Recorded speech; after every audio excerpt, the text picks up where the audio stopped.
안녕하십니까. 김종래 TV 김종래입니다. 오늘은 이번 시간에는 노무현 전 대통령과 문재인 대통령을 좀 비교해서 말씀드릴까 합니다. 노무현이라는 이름은 반칙과 특권이 없는 세상, 상식과 원칙이 통하는 세상의 상징이 되었습니다. 저는 요즘 국민들이 과분한 칭찬과 사랑을 받고 있습니다. 제가 뭐가 특별한 일을 해서가 아닙니다. 그냥 정상적인 나라를 만들겠다는 노력, 정상적인 대통령이 되겠다는 마음가짐이 특별한 일처럼 되었습니다. 이제 여러분들은 제가 무슨 말을 인용하는지를 아실 겁니다. 이 말의 주어는 문재인 대통령입니다. 말을 이어가겠습니다. 이명박 박근혜 정부뿐 아니라 김대중 노무현 정부까지 지난 20년 전체를 성찰하며 성공의 길로 나갈 것입니다. 저희 꿈은 국민 모두의 정부, 모든 국민의 대통령입니다. 국민이 앞서가면 더 속도를 내고 국민이 늦추면 소통하면서 설득하겠다. 이게요, 아까 말씀드린 것처럼 문재인 대통령이 자신이 취임한 2017년도 5월 23일, 즉 4년 전 오늘 봉화마을에서 열린 고 노무현 전 대통령 8주기 추도식에서 한 인사말 중에 일부입니다. 당시에 저 인사말을 보고 저도 큰 감동을 받았습니다. 울림이 컸던 인사말이었습니다. 그로부터 4년이 흘러서 어제 노무현 전 대통령 서거 12주기 추도식이 열렸습니다. 코로나 때문에 많은 사람들이 참석을 제한했지만 그래도 민주당의 대권주자들 상당수와 김부겸 총리 등 집권 세력의 고위 인사들이 봉화마을에 추도식에 참석을 했습니다. 이재명 경기지사는 그 며칠 전에 봉화마을을 다녀가고 그날은 페이스북에 글을 올렸습니다. 추모글을. 그 글은요, 겸손한 권력이 되어 강한 나라를 만들겠다며 자신을 낮추시던 분, 주권자께서 대통령이 욕하며 스트레스를 해소할 수 있다면 기쁜 마음으로, 주권자라는 건 국민 아닙니까? 주권자가 대통령을 욕하면서 스트레스를 해소할 수 있다면 기쁜 마음으로 들으시겠다고 하던 분이라고 했습니다. 표현은 다르지만 대부분의 사람들이 추도사도 이와 비슷했습니다. 그런데 제가 앞에도 말씀드렸지만 문재인 대통령의 그 4년 전 인사말을 다시 읽어보고 문재인 대통령의 임기가 이제 1년도 채 안 남은 올해 추도사를 듣다 보니까 아니 이런 류의 추도사를 친문 집권 세력이 할 자격이 있나 하는 생각이 들었습니다. 차라리 노 전 대통령께서는 그와 같은 세상, 그와 같은 가치를 추구하셨지만 저희는 그 반대의 길을 간 게 아닌가. 그래서 죄송하다는 반성문을 쓰는 게 되는 게 아닌가 하는 생각이 들었습니다. 문재인 대통령도요, 4년 전 자신이 한 인사말을 다시 읽어보면서 이따 보면 좀 부끄러운 마음이 들지 않나 하는 생각이 들어요. 뭐가 실천된 게 있습니까? 국민의 대통령, 국민의 정부, 뭐가 어떻고 뭐가 어떻고 특권과 반칙이 없는 정부. 그러다 보니까 과연 노무현 전 대통령과 문재인 대통령은 과연 노선과 정신세계와 철학과 통치 방향이 과연 같은 건가? 라는 의문이 생겼습니다. 어찌 보면은요, 노무현 정신을 가장 파괴한 사람들이 노무현 정신이 그들이 추모하고 하는 말로 볼 때 가장 파괴한 사람들이 친문의 이 짝퉁 기득권 진보라는 생각도 듭니다. 쿠키뉴스 의뢰로 여론조사기관 한길리서치가 22일 날 조사한 결과를 보면은요, 응답자의 65.8%가 절반이 훨씬 넘는 수치죠. 4.7 보궐선거 이후에 민주당은 하나도 변하지 않았다고 답변했습니다. 아니, 죽비를 맞을 만큼 정신을 차리는 심판을 받았다는데 보궐선거 참패를 했고 그걸 인정하면서도 변하지 않는 민주당은 도대체 노무현이 어떤 정신을 계승하고 있다는 겁니까? 국민과 만약에 소통하는, 뭐 국민이 느리면은 소통하고 빠르면 속도를 더 내겠다고 하는 그런 사람들이라면 국민들이 소통한다고 느끼면 이런 점수를 주겠습니까? 요즘에 이 민주당의 대권 주자들의 대권 경쟁을 보면 이런 의미는 더 커집니다. 하긴 남의 당 일이니까 어찌하든 말든 그들이 알아서 할 일입니다. 제가 상관할 일이 아닙니다. 그런데 그 근본 원인이, 구조적인 배경이 친문에게 있다고 보면 이 친문의 해악이 문재인 정부뿐만 아니라 문재인 정부 이후에도 이 나라에 남게 스며들고 있다면 이건 남의 당 일일 수만은 없는 겁니다. 제 문제이기도 하고 여러분 문제이기도 하고 제 이웃의 문제이기도 하고 여러분의 이웃 문제이기도 하고 내 나라 문제이기도 하고 우리나라 문제이기도 합니다. 우선 이 이재명, 이낙연, 정세균 등 가장 활발하게 움직이는 주자들부터 봅시다. 캠프 보면은 여기 보도 나오는 거 보십시오. 거의 올드보이 일색입니다. 미래를 지향하는 건지 뭔지를 잘 모르겠어요. 주자들은 뭘 하나 입을 열었다 하면은 미래를 향한 야 저건 신선하다 이런 얘기는 야를 떠나고 보수 진보를 떠나고 없고 입만 열었다면 친문 찬양을 하고 있습니다. 정세균 전 총리 지금 주자로 나서 있는 사람이죠. 한미 정상회담에 대해서 고맙습니다.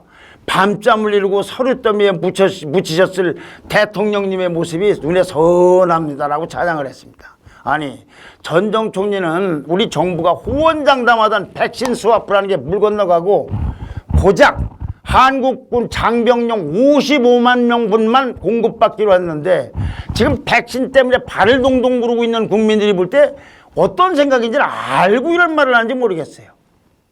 이낙연 전 대표는 또 얼마 전에요.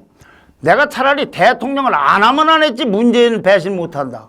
아니 문재인 대통령에 대한 개인 충성과 나라를 이끌어가는 대통령 어째 이것이 충성이 대통령보다 중요할 수가 있습니까? 이런 봉건적인 생각을 하면서 대권에 도전하려는 것 참 이상합니다. 이게 왜 이렇게 했습니까? 후보 경선을 앞두고 당내 경선에서 친문 득표를 하려고 이 구애용 사탕 발림들을 얘기하는 겁니다. 이런 발언들이 노무현 정신입니까? 노무현 전 대통령이 들었으면은 민망했을 겁니다. 민망했어요. 주자들은 또 철저하게 지역주의에 기반한 캠프를 꾸리기에 바빠요. 호남이 어떻다, 그중에 전북이 어떻다, 광주가 어떻다, 전남이 어떻다 이런 식이에요. 이게 지역주의를 극복하려던 노무현 정신입니까? 검찰 개혁의 문제도 마찬가지예요. 정세균 전 총리는 어제도 윤석열 전 검찰총장은 검찰 내부 측근이 불법과 비리는 묵살하고 고무줄 수사와 기소로서 대한민국을 검찰공화국으로 만들었다고 했습니다. 아니 자기네들이 윤석열 전 총장을 유력한 대권 주자를 국민들이 지지하니까 만들어놨는데 국민들이 왜 저렇게 지지하겠습니까? 자기네들이 이렇게 만든 거예요. 그 당시 총리였습니다. 그런데 이제 와서 윤석열 총장을 비판한다. 오히려 지지 세력에게는 우리가 윤석열 총장을 잘못해서 저 사람을 대권 후보로 기어서 정권이 넘어갈지도 모르겠다라는 부분에서 사죄를 해야 될 거 아닙니까? 그리고 검찰 개혁한다고 하지만 그러면 서울중앙지검장이 피고인이 되고 법무차관이 피의자가 돼서 수사를 받고 서울중앙지검장은 기소가 됐으니까 아직 재판을 넘어가서 피고인이고 법무차관은 피의자로 수사를 받고 이런 사태를 노무현 전 대통령이라면 그 모르쇠로 일관하겠습니까? 이재명 지사는요 추도한 글에서 주권자인 국민께서 대통령을 욕하며 스트레스를 해소할 수 있다면 기쁜 마음으로 들어주시겠다는 것이 노무현 대통령이라고 했습니다. 그런데 문재인 대통령은 자기 모욕했다고 시민을 고소하지 않았습니까? 민주당의 문정부 의원은 어땠습니까?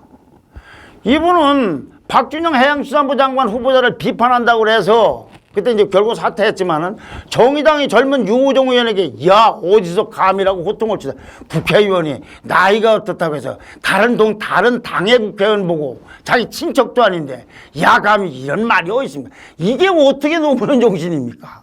이게 노무현 정신입니까? 특권과 반칙이 없는 특권과 반칙이 없는 그래서 사람 사는 세상을 얘기하는 게 노무현 대통령이라고 한다는데 그 노무현 대통령이었다면 조국 전 법무장관의 딸 부정 입시를 묵인하고 추미애 장관의 황제 휴가는 박수를 치고 아내가 도자기 밀수한 공직자는 장관직은커녕 포상이라도 했겠습니까? 사람 사는 세상이 아니라 기득권 가진 세상 사는 세상 만든 거 아닙니까? 기득권 가진 사는 세상, 사람 사는 세상이 아니라. 경선 연기론도 보십시오. 별의별 논리를 민주당에서 얘기하고 있지만 친문에서 결국은 비문 문재인 이재명 경기지사에게 어떻게든 후보 안 주려는 꼼수입니다. 꼼수. 정말로 진정성 있게 경선을 연기할 필요성이 있다면 언론에다 떠들고 이렇게 할 일이 아니고 이재명 지사를 만나서 그 이재명 지사부터 설득을 해야 될 일입니다. 이걸 그렇게 정치 작풍을 불듯이 이렇게 할 일이 아니다. 만약에 친문 주자가 여권 주자 중에서 지금 1위를 하더라도 연기론 주장했을까요? 이건 불공정행입니다. 불공정행위. 누가든 그렇습니다. 어제 정부를 대표해 봉하마을에서 추도사를 한 김부겸 총리는요. 저희는 대통령님께, 이건 노무현 전 대통령을 얘기하는 겁니다. 부끄러운 고백을 드릴 수밖에 없다고 그랬습니다. 대통령님의 열망과 달리 오늘날 대한민국은 불신과 갈등이 어느 때보다 깊다고 그랬습니다. 왜 이렇게 어느 때보다도 깊은 불신과 갈등이 생겼습니까? 좌와 우와 간의 불신과 갈등은 둘째치고 진보 세력 내는 왜 이렇게 갈라졌습니까? 노무현 전 대통령 때도 갈라졌습니까? 아무리 생각을 해도 노무현 정신을 훼손하고 노무현 정신에 다가서려는 사람들을 막는 건 저는 친문 문재인 기득권 짝퉁 세력이라고 생각이 됩니다. 그래서 송영길 민주당 대표가 어제 페이스북에 쓴 글이 새롭게 눈길을 와닿습니다. 반대 방향에서 낡은 좌파 패러다임과 맞섰던 노무현 대통령을 생각해 본다. 그냥 낡은 좌파 패러다임과 우파가 아닙니다. 좌파 패러다임과 맞선 노무현 대통령을 생각합니다. 이 소리, 낡은 좌파 패러다임과 맞선 노무현 대통령을 다시 생각해 본다는 이 송영길 대표의 굉장히 언중요골적인 이 소리 누가 들어야 된다고 봅니까? 문재인 대통령과 친문 세력 아닙니까? 민주당 대권주자들은 어떻게 생각합니까?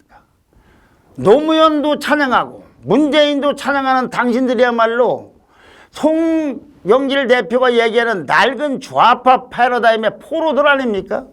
노무현을 찬양하려면 문재인을 비판하고 문재인을 찬양하려면 노무현을 비판하는 게 상식이지, 노무현도 찬양하고 문재인도 찬양하고 도저히 그 노무현 정신을 여러분들이 얘기하는 것과 그 위에 벌어진 일을 보면 맞지가 않기 때문에 드리는 말씀입니다.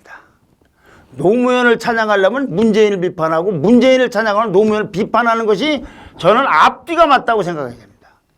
지금부터 1년 후 새 대통령이 취임한 후에 열리는 13조기 추도식에는 그 자리에 퇴임한 문재인 대통령과, 그때는 퇴임이 됐습니다. 이제 5월 9일 날 퇴임하니까요. 10일 날 친문 인사들이 도대체 어떤 모습으로 그 추모식에서 서서 어떤 발언을 할지 벌써부터 궁금합니다.